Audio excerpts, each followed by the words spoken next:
we reached the Pantabangan Dam. At ayun yung Pantabangan Lake.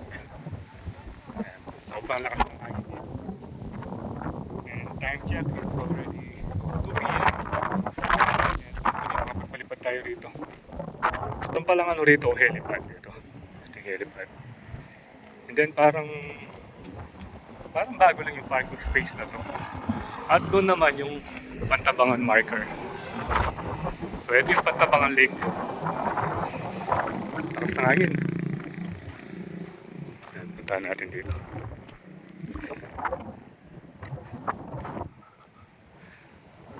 Ito, 120 megawatts Aya Pump Storage Project of First General Hydropower Corporation. Ito yung cup ko. Pantabangan Karanglan Watershed Reservation.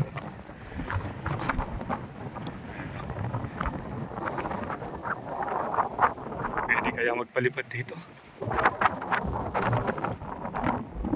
Sabi yung tubig niya kaya, kung mapapansin nyo yung kulay white na yun, dati ito yung normal na level ng water, and then siyempre kapag tagulan, maabot dito.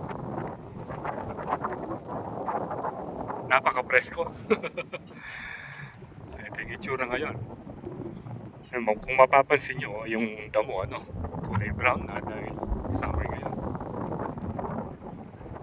At kitang-kita ko na yung mga kabundukan area.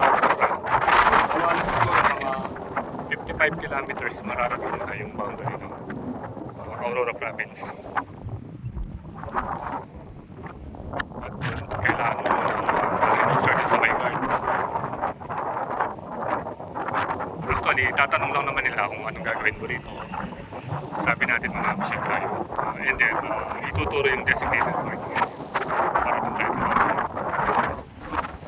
Tapos na lagi. So, mamaya pupunta tayo doon sa may marker.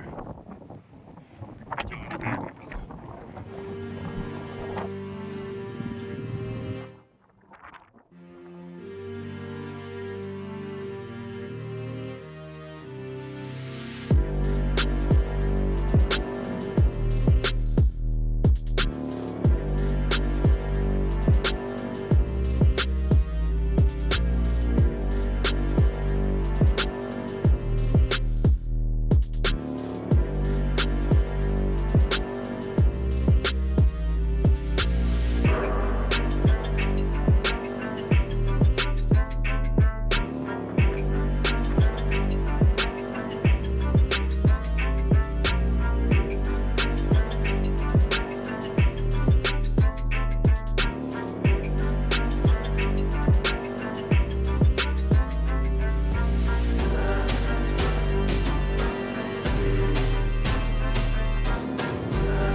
Okay, so nakarating na tayo dito sa may dulo itong Pantabangan Dam. Pagdating rito, napakaganda ng ng lake. Yung view ng lake. Yun. So yan, dito naman yung papuntang resort. Yan. And then dito, yung dead end. Yan, yung mga nagtitrail, doon sila pumupunta. Doon dumadaan. Tignan natin yung view rito. Tignan nyo kung gaano kalawak yung Pantabangan Lake. At mamaya, pupunta tayo doon sa may Barangay Intang, yung pinalubog na barangay nung ginawa yung dam na to. Meron din palang pasyalan doon, oh, yun, oh, may nagtitent. Doon sa ilalim. Saan kaya yung daanan doon? Hindi natin masyadong napansin kanina eh. Kaya rin, oh. Ganda. Ito sila.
Okay, so nakarating tayo dito sa may Philippine Tourism Authority View Deck. Ayan. Tapos kung gusto niyo mag-CR doon, merong CR doon. Ayan, dito pala yung view deck. Doon tayo galing kanina. Ayan, dito. At yun yung mga nagka-camping kanina. Yun. So alamin natin yung daan papunta ron. Para sa mga future na lakad natin, mali mo makapag-camping tayo doon. Dito pala may kita mong linaw ng tubig, oh, doon sa may sa may Pampang.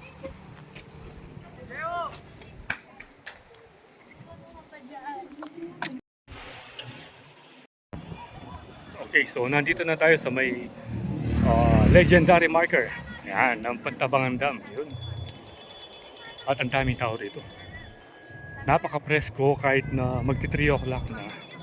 Presko pa rin. Daming tao. Medyo makulimlim naman yung panahon. A good day to spend your time with your family. Here in Pantabangan Dam. At ito yung iconic na Pantabangan Dam. Yan, tingnan nyo, daming namamasyal. Yung iba nagpipiknik. Sobrang lakas ng hangin, kaya nga napaka-presko. Kasi kanina nakapagpapad tayo ng drone, hindi natin masyadong mataasan at mailayo. Dahil konting angat lang, nag-warning na. Yan, oh. So yan, yung damo ngayon dito, kulay brown dahil summer. Siyempre, pag tagulan, ito. Green, kulay green na green ito. Ang haba pala nito sa ako, Pantabangan Dam. Siguro nasa ano rin ito. Nasa ilang ano ba yan? 100 feet siguro, ang haba meron.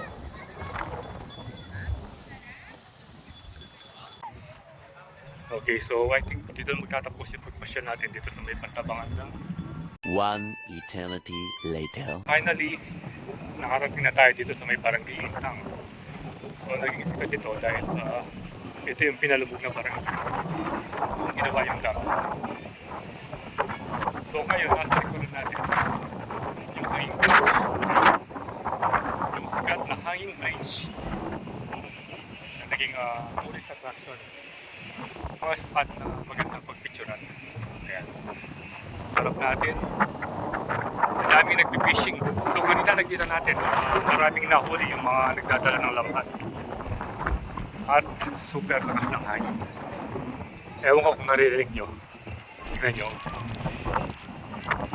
Bali, magbabayad pala kayo ng, ng 30 pesos per head. Entrance fee, and then meron din parking.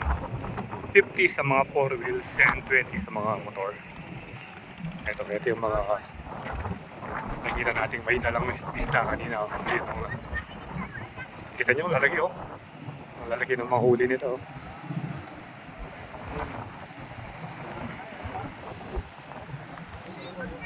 Dito naman yung mga trailer ng mga motorboat. Ito kung lagi, gumagalaw pa.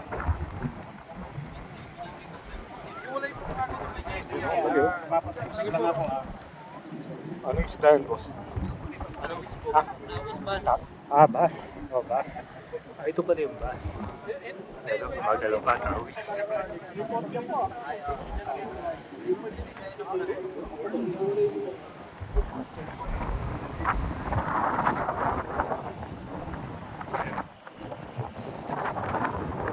Tignan nyo, gano'n malakas yung hangin.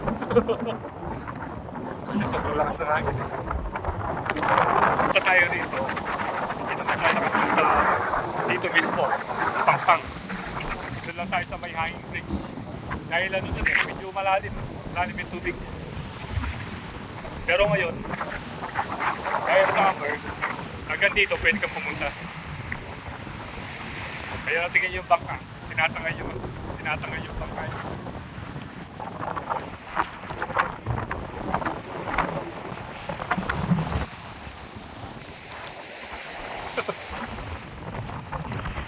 Pwede rin pala kayo magbangka rito. Doon sa kabila. Mamaya, panik tayo doon sa pinaka-view deck.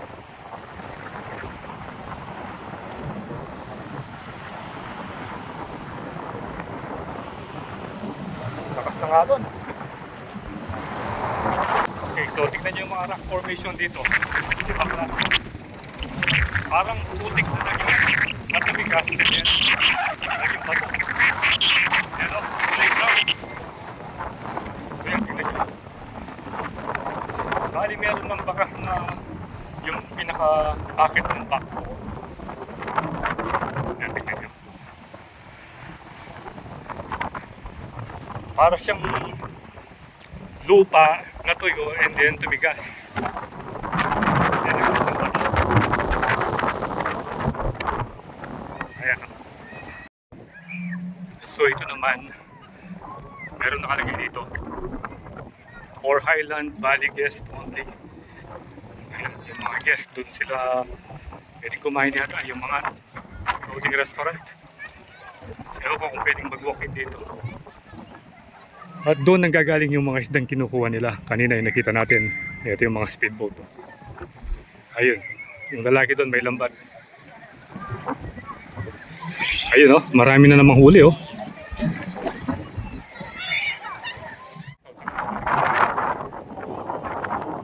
Try natin. Kung pwede tayo magpalipad.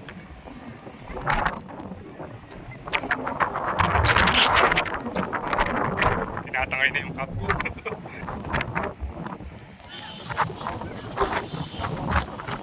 So marami naman tumatawid dyan.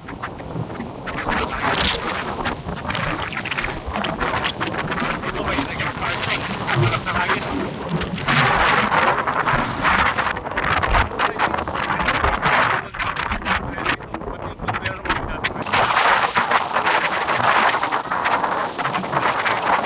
Sarado pala rito.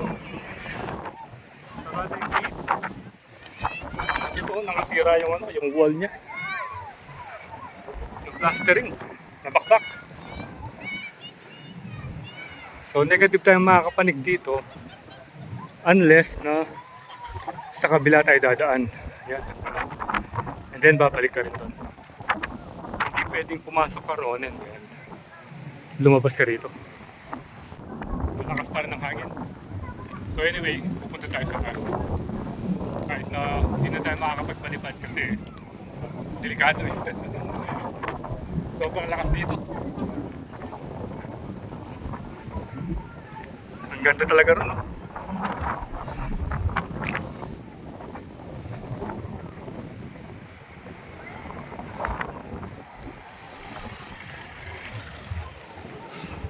Dito, hindi rin pwede pumunta rito kasi parang private property ito eh. Mayroong bakod. Doon lang talaga yung daan kung gusto mo bumalik.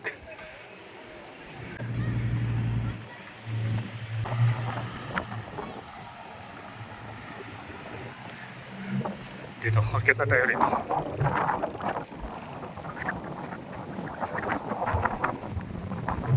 Ayan, meron nakalagay dito. Pantabangan Association of Steward International Incorporated or PASI.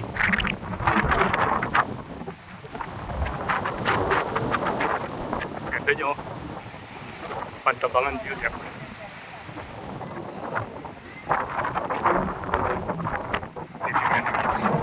At ito pala yung daan kung gusto mong pumunta ron. Ayan o. The construction of this facility was made possible by Cal Energy Philippines, which commercially operated the Kaseknan Corpus Irrigation and Power Project from 2001. Yun. Ganda. Okay, so let's go na.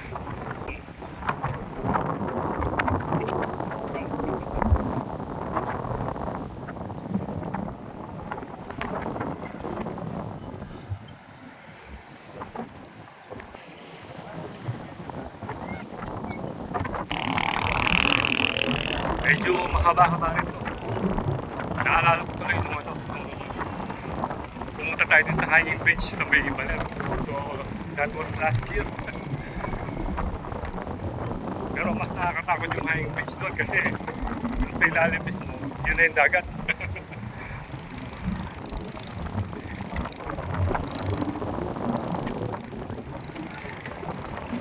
Sayang yung aerial view nito. Hindi naman natin pwedeng isugad yung drone natin dahil hindi naman ganun kalakas yung paglaban niya sa hangin.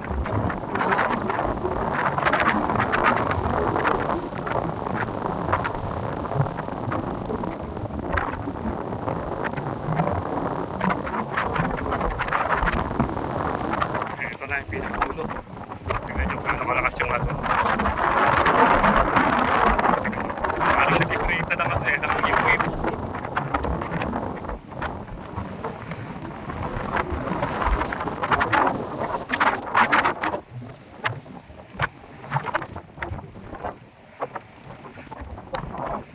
Ito yung nabasa natin kanina.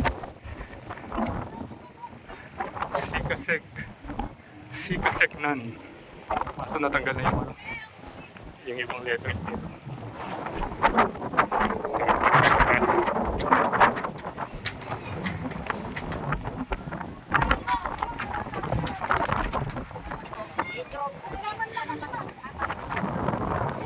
Ganda ko na rito.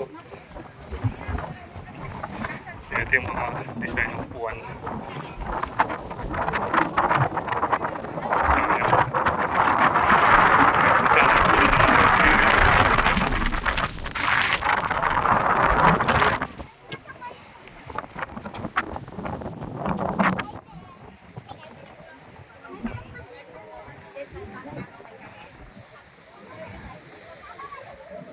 Ganda ng design ng mga bench nila.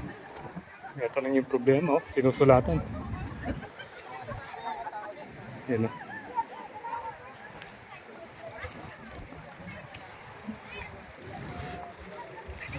Ayun, doon tayo galing kanina. Sobrang lakas ng hangin.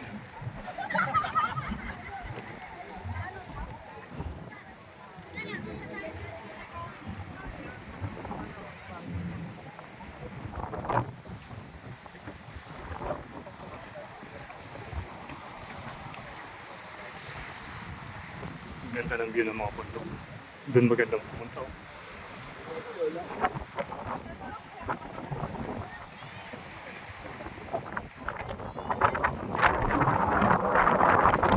Yung sinasabi ko sa inyo, sa natin.